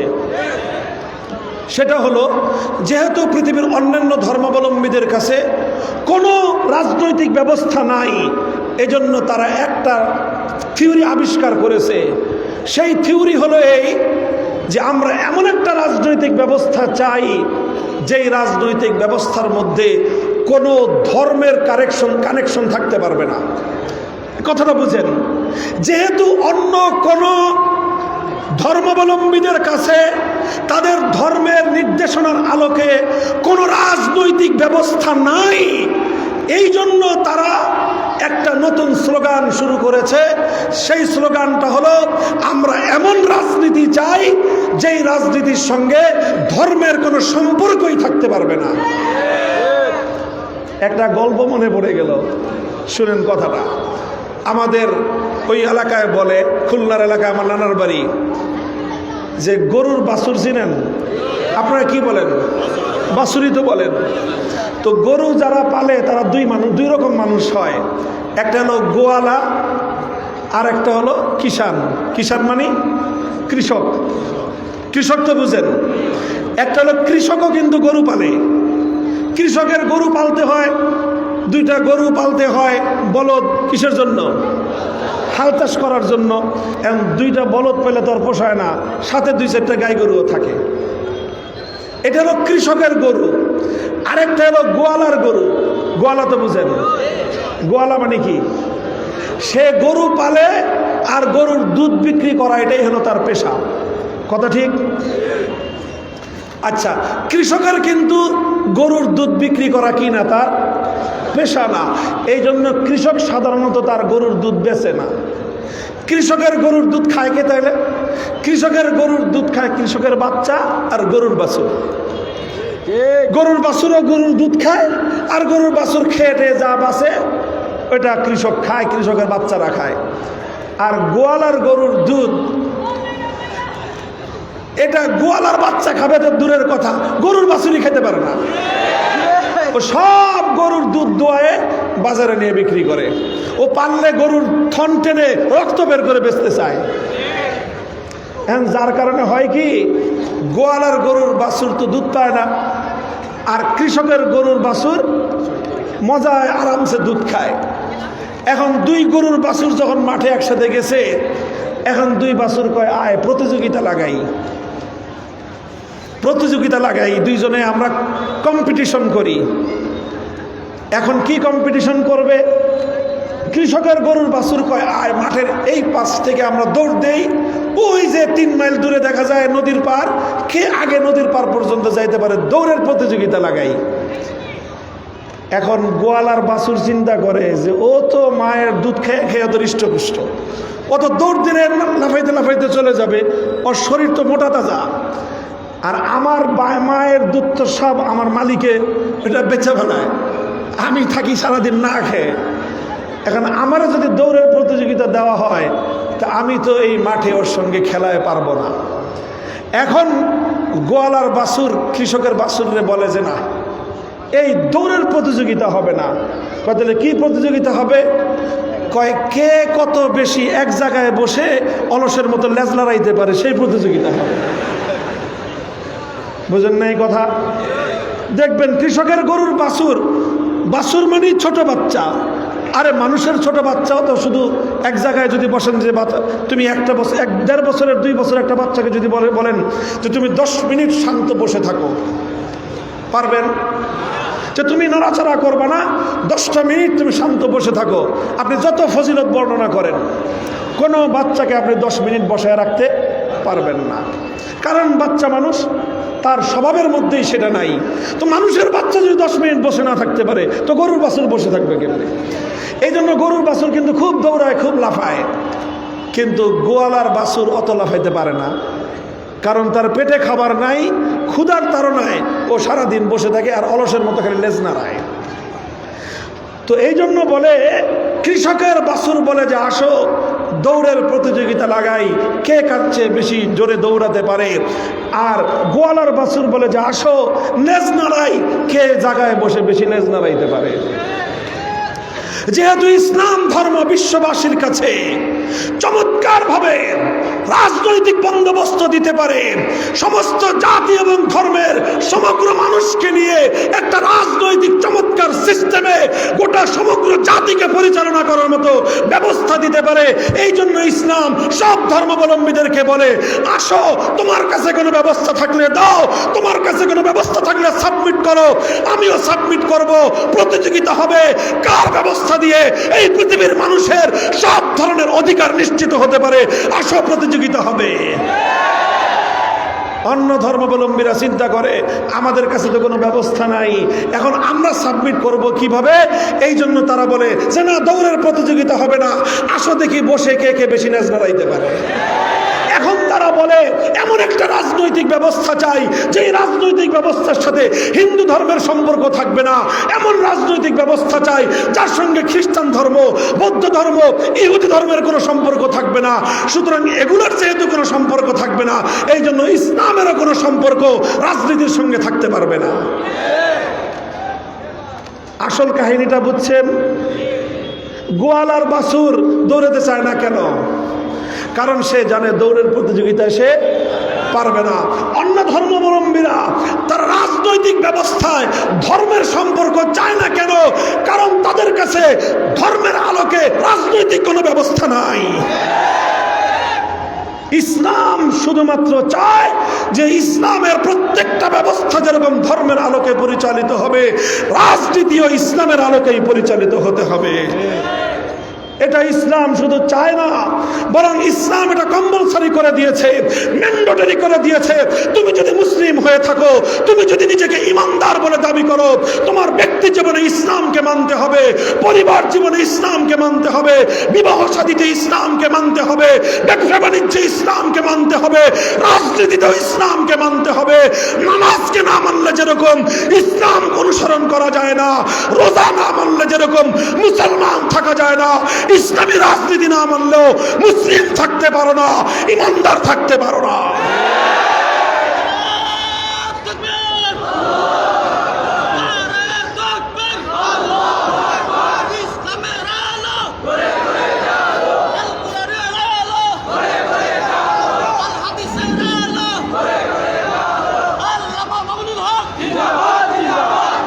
মুহতারাম হাজিরিন, এই জন্য দেখেন একটা প্রশ্নের মীমাংসা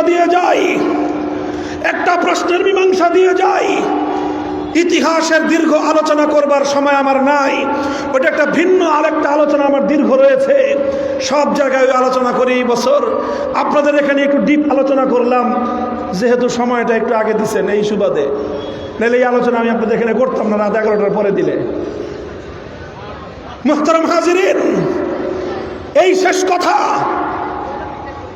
ইসলাম এবং মুসলমানদের মধ্যে কোনদিন এই অভিশপ্ত ধারা ছিল না যে মুসলমান হয়ে আল্লাহর জমিনে মুসলিম জনপদে আল্লাহর আইন ছাড়া কোন মানুষের বানানো আইন দ্বারা জাতি পরিচালিত হবে, জাতি শাসিত হবে।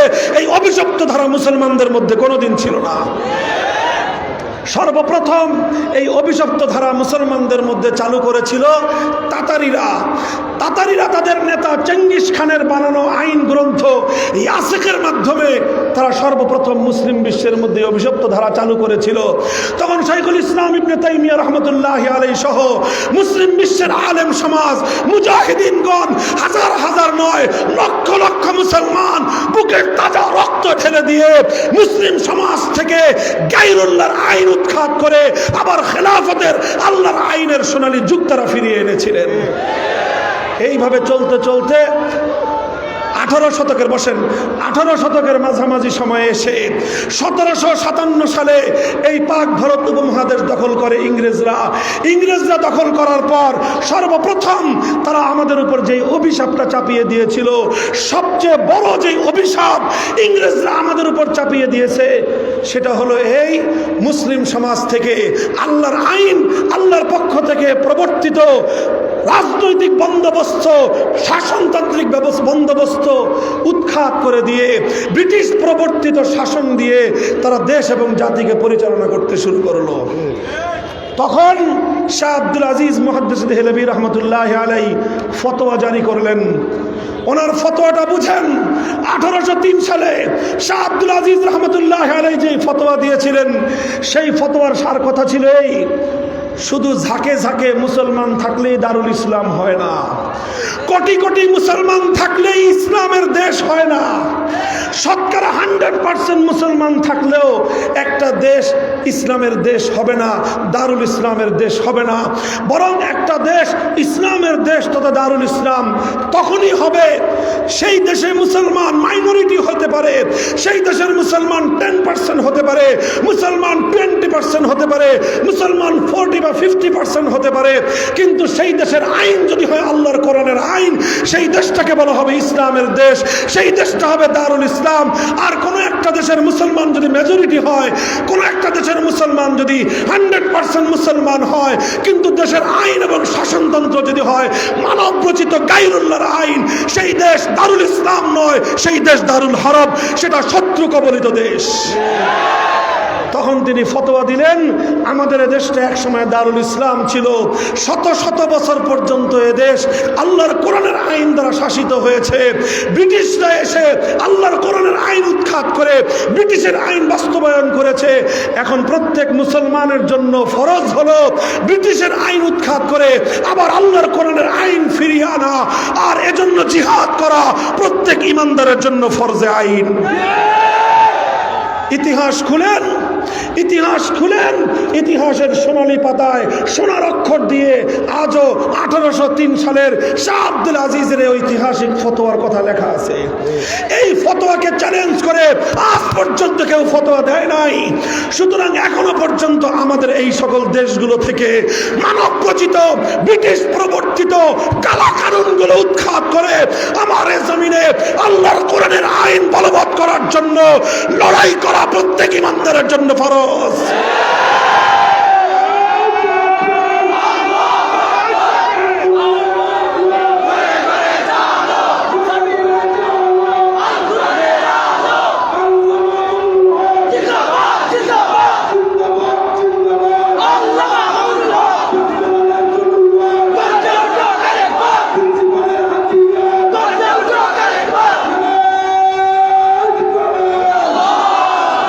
দেখেন 1757 সালে দেশ বিজাতিদের হাতে গেল, দেশটা দারুল ইসলাম থেকে দারুল হরবে পরিণত হলো।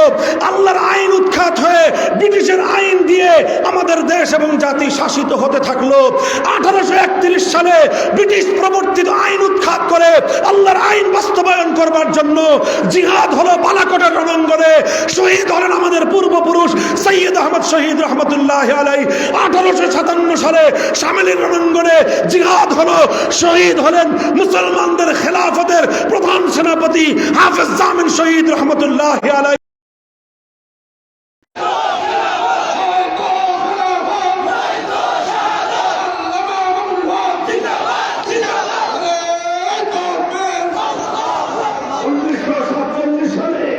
যখন ব্রিটিশরা এ জাতির জিহাদি আন্দোলনের সামনে নিয়ে যেতে বাধ্য হলো, দেশটা স্বাধীন হয়ে যাবে, তখন প্রশ্ন আসলো এই দেশটা কিভাবে স্বাধীন হবে, কিভাবে স্বাধীন হবে? হিন্দুরা বলল যে এই দেশ হিন্দু মুসলিম আমরা একসাথে থাকতে চাই। মুসলমানদের মধ্যে দুইটা ভাগ হলো, মুসলমানদের মধ্যে অধিকাংশ মুসলিম বলল যে না, আমরা চেয়েছিলাম, আমরা শুধু মানচিত্র চাই নাই, আমরা শুধু পতাকা চাই নাই, আমরা শুধু ভূগোল চাই নাই, আমরা শুধু মাটি চাই নাই, আমাদের প্রাণের চাওয়া ছিল আল্লাহর কোরআনের আইন। সুতরাং আমরা এমন একটা রাষ্ট্র চাই, এমন একটা দেশ চাই, এমন একটা ভূখণ্ড চাই, এমন একটা মানচিত্র চাই যে মানচিত্র গরিব হতে পারে, যে মানচিত্র দুর্বল হতে পারে, যে মানচিত্র ছোট হতে পারে, যে মানচিত্র পৃথিবীর অনেক কিছু থেকে বঞ্চিত হতে পারে, কিন্তু সেই মানচিত্রে আল্লাহর কোরআনের আইন থাকবে।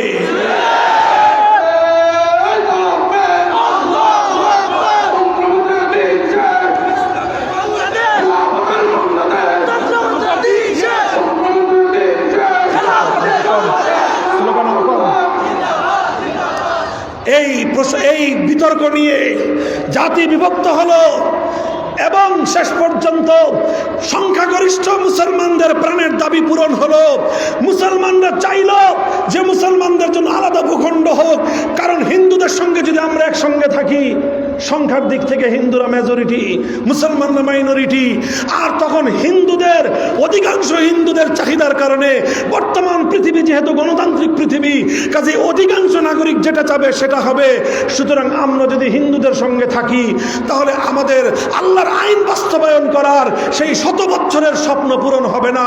সুতরাং মুসলমানরা বলল আমরা মুসলমানদের জন্য আলাদা জনপদ চাই, হলো পাকিস্তান। আর হিন্দুরা বলল যে আমরা হিন্দুস্তান চাই, ওরা পেল ভারত আর ইন্ডিয়া।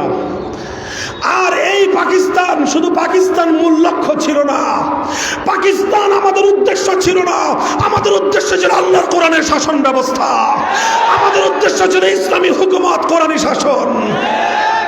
এই কোরআনী শাসন ব্যবস্থা প্রতিষ্ঠার জন্য এই গোটা ভারত উপমহাদেশে অনেকেই ত্যাগের কোরবানি স্বীকার করেছেন।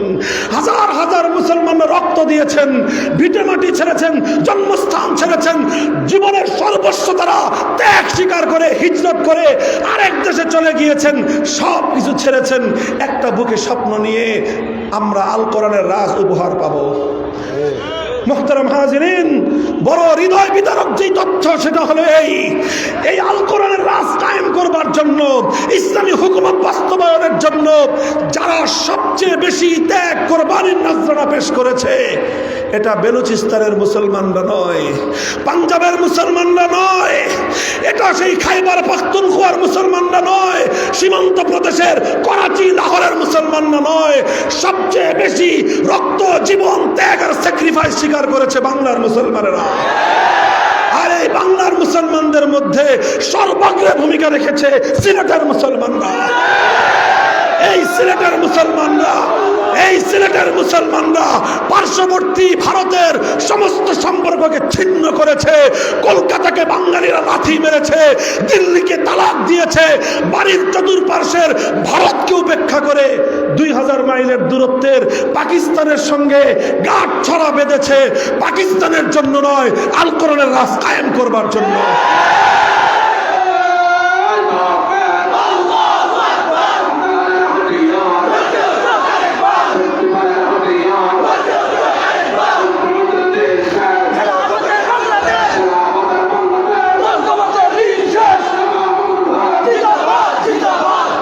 মুহতারাম হাজিরিন, দুঃখ এবং পরিতাপের বিষয়, পাকিস্তান কায়েম হয়েছিল এই অঙ্গীকারের উপর, এই ওয়াদার উপর, এই কমিটমেন্টের উপর যে এই পাকিস্তানে মুসলমানদের দেশে কোনো মানুষের আইন চলবে না, ব্রিটিশের প্রবর্তিত শাসন চলবে না, মানব প্রচিত কোনো আইন দিয়ে এদের শাসিত হবে না, এদেশের সংবিধান হবে আল কোরআন, এদেশের রাষ্ট্র ব্যবস্থা হবে ইসলামী নিজাম, নিজামের শরীয়তের দ্বারা ইসলামী হুকুমত চলবে। দুঃখের কথা কোথায় বলবো, হৃদয়ে আমাদের অনেক রক্তক্ষরণ, গোটা হৃদয় জুড়ে আমাদের রক্তে রঞ্জিত।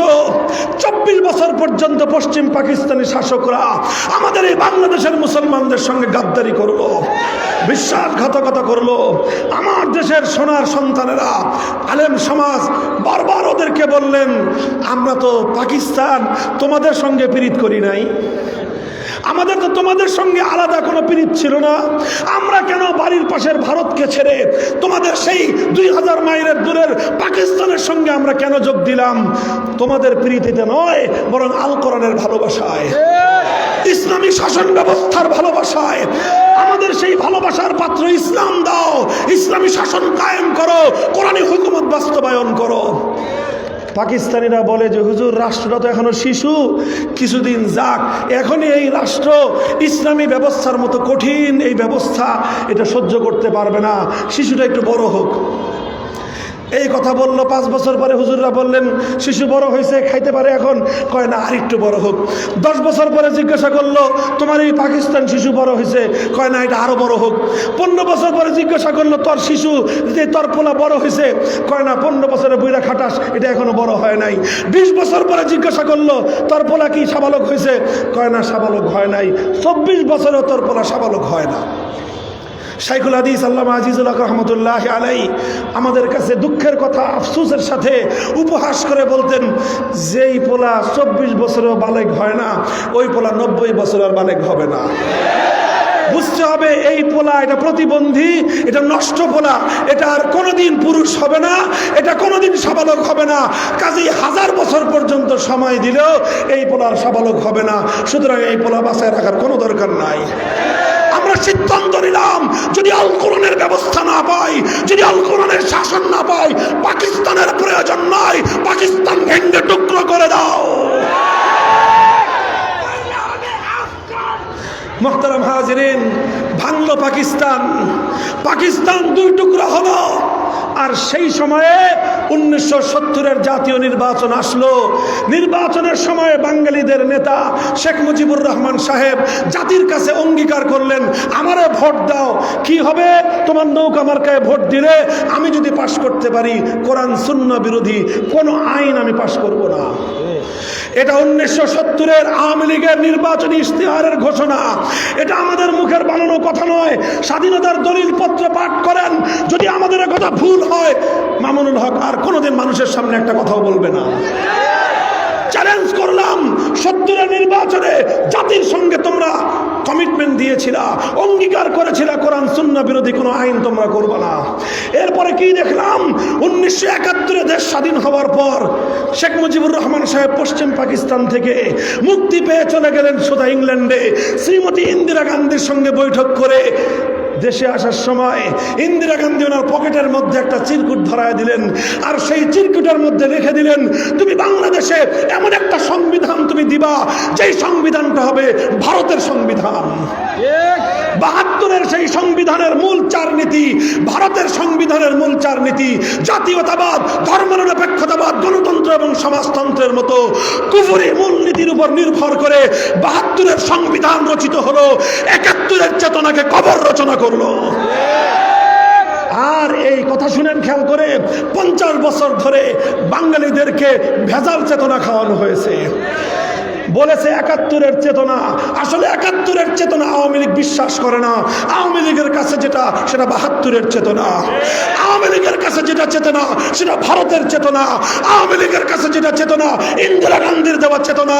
আওয়ামী লীগের যেটা চেতনা সেটা 1970-এ জাতির সঙ্গে ওয়াদা করার পর গাদ্দারির চেতনা। পরিষ্কার বললাম, আওয়ামী লীগ লোক সব মরে গেছে আমি এটা মনে করি না। এখন তারা ঘাপটি মেরে আছে, সুযোগ সুবিধা পেলে আবার তারা রাজপথে নামবেন। যদি রাজপথে যেদিন নামার সুযোগ পাবেন, আমার এই কথা গায়ের জোর দিয়ে নয় যুক্তি দিয়ে খণ্ডন করবেন। আমি বলে যাই, 70-এর জাতীয় নির্বাচনের সময় আপনাদের নেতা মরহুম শেখ মুজিবুর রহমান সাহেব যে ওয়াদা করেছিলেন 72-এর সংবিধান তৈরি করে জাতির সঙ্গে তিনি গাদ্দারি করেছেন, বিশ্বাসঘাতকতা করেছেন।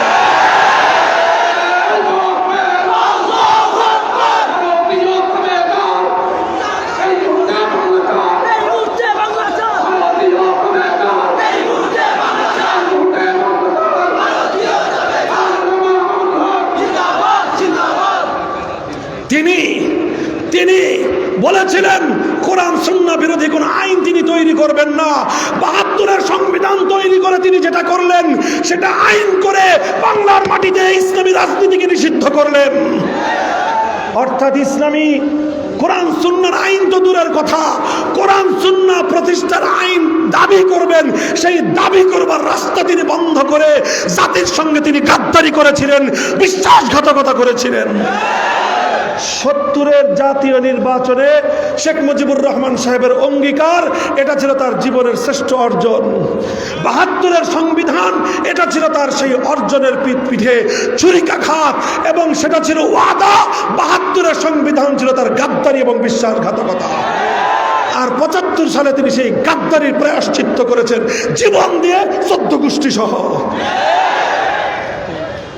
মুহতারাম হাজিরিন, কথা আমার শেষ। আরো অনেক লম্বা আলোচনা, হৃদয়ে অনেক ব্যথা, অনেক রক্তক্ষরণ আমাদের।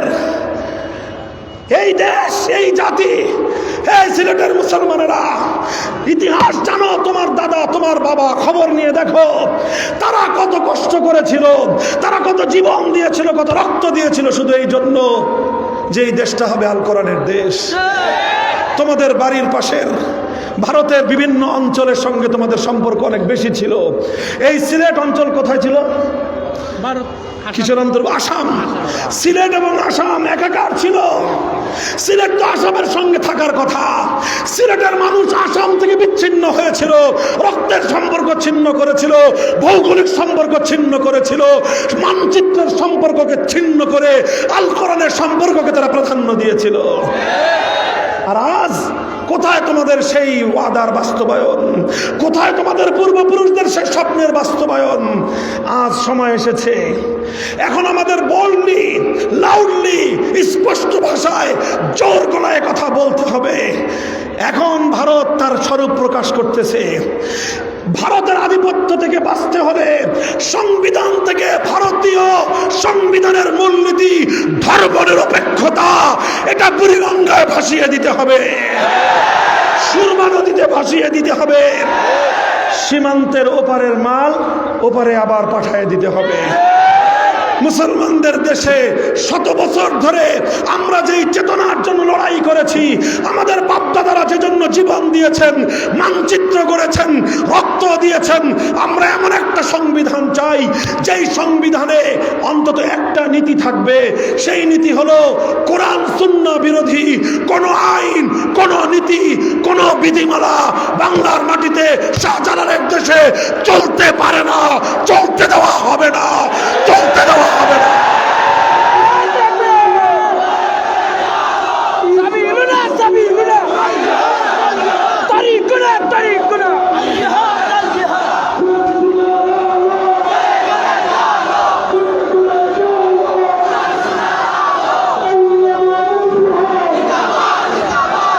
আর যদি সহজে দাবি আদায় না হয়, সহজে যদি এ দাবি আদায় না হয়, 5ই আগস্টের বিপ্লব থেকে শিক্ষা গ্রহণ করো।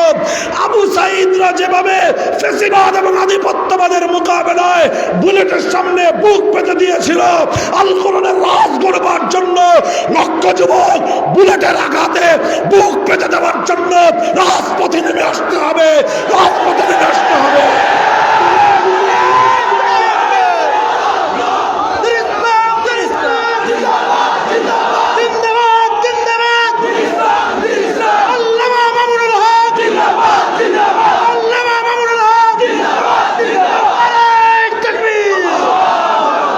যদি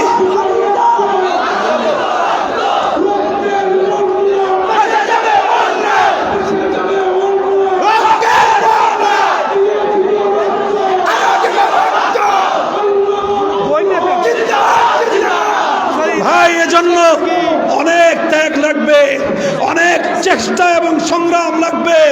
প্রথমে চোখের অশ্রু দিয়ে চাইতে হবে, দিবেন তো? এরপরে বুকে মাথার ঘাম পায়ে ফেলতে হবে, করবেন তো? এরপরে একটা পর্যায়ে প্রয়োজন হলে বুকের তাজা রক্ত ঢেলে দিয়ে শহীদি ঈদগাহে জামায়াত হতে হবে, জামায়াত হতে হবে ইনশাআল্লাহ। আল্লাহ পাক কবুল করেন, তৌফিক দান করেন। শত বছরের আমাদের এই